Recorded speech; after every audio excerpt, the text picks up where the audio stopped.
ঝড় আমফান এর ফলে বিস্তীর্ণ এলাকার নদীবাঁধ ভেঙে গিয়েছে এবং বিস্তীর্ণ এলাকার জনবসতি এলাকা প্লাবিত হয়েছে। বর্তমান দাঁড়িয়ে রয়েছে কুলতলি ব্লকের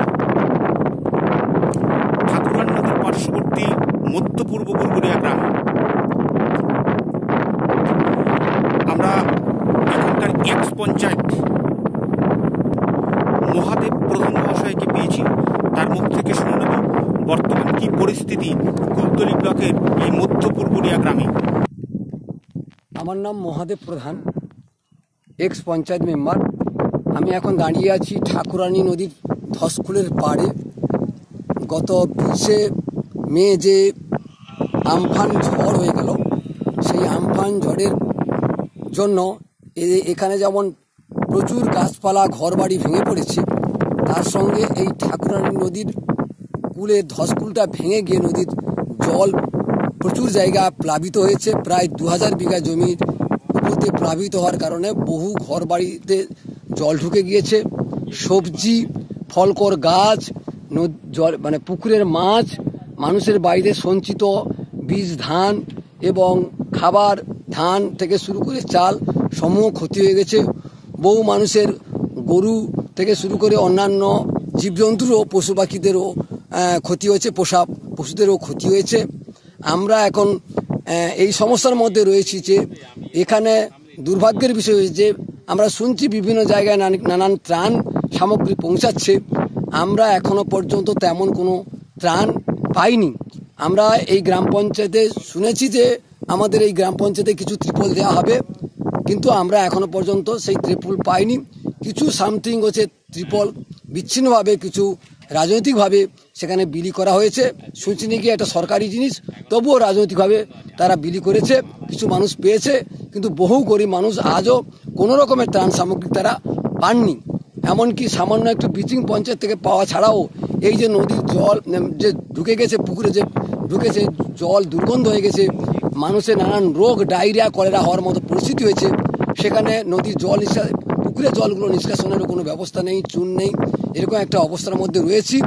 তার মধ্যে ক্ষীণ আশার আলো হিসাবে আমরা দেখেছি যে তরুণ সংঘ বিটিএসের তারা আমাদেরকে একটা আশ্বাস দিয়েছেন যে 100 জনের মতো মানুষের তারা খাবার দেবেন বলেছেন, কিন্তু আমরা এখনও সেই ত্রাণ শিবিরে তারা দেবেন বলেছেন, কিন্তু আমরা এখনও সেটা পাইনি, কিন্তু তারা আশ্বাস এইটুকু দিয়েছেন। এছাড়া সামান্য কিছু ত্রিপল দিয়ে বেছে এইটুকু শুনেছি, কিন্তু এছাড়া যে বহু মানুষ যে আজকে অভুক্ত অবস্থায় একদিকে করোনার জন্য আক্রান্ত হয়েছে, কোনো কাজ নেই, তার উপরে যে আমফান ঝড়ে বহু ক্ষতি হয়ে যাওয়া। পক্ষ থেকে এসেছি, মুক্তি থেকে আপনি কি আশা করেন?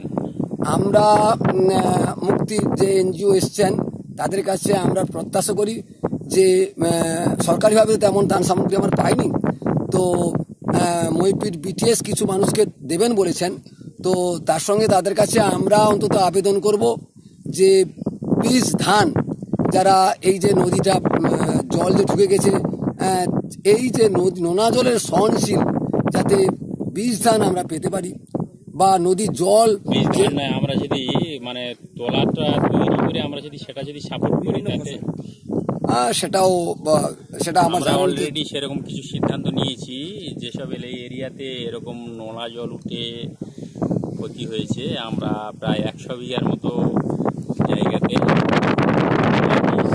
তোলা তৈরি করে বিভিন্ন এরিয়াতে যেসব জায়গায় ক্ষতি হয়েছে আমরা সেখানে পরে এখানে ধরুন আমরা চাইছি বীজ আপনারা সরাসরি তোলা দিবেন, মানে সে তো আরো ভালো হবে, সে তো তোলা পেলে তো মানুষ আরো উপকৃত হবে নিশ্চয়ই। যদি আর কিছু যেটা রিকোয়েস্ট করবো, বহু মানুষ সত্যিকারের কথা কি লকডাউনের জন্য যে একদিকে মানুষ কাজ পাচ্ছে না, মুক্তি সংস্থা মানুষের সেবার জন্যই মুক্তির জন্ম, এটা নিয়ে ভাবতে হবে না, বারবার করে ওটা বলার কিছু নেই। মুক্তি দীর্ঘদিন থেকে কুলতলি ব্লকে কাজ করছে, সেই যে গ্রুপ ছাড়াও অনেক রকমভাবে সাপোর্ট করে, সেটা হয়তো প্রত্যেকের জানা নেই। এখানে আমার ছাত্র প্রচুর রয়েছে যারা সাপোর্ট নেই, তারা আজকে ডাক্তার, ইঞ্জিনিয়ার অনেক কিছু পেয়েছে সেই সংস্থা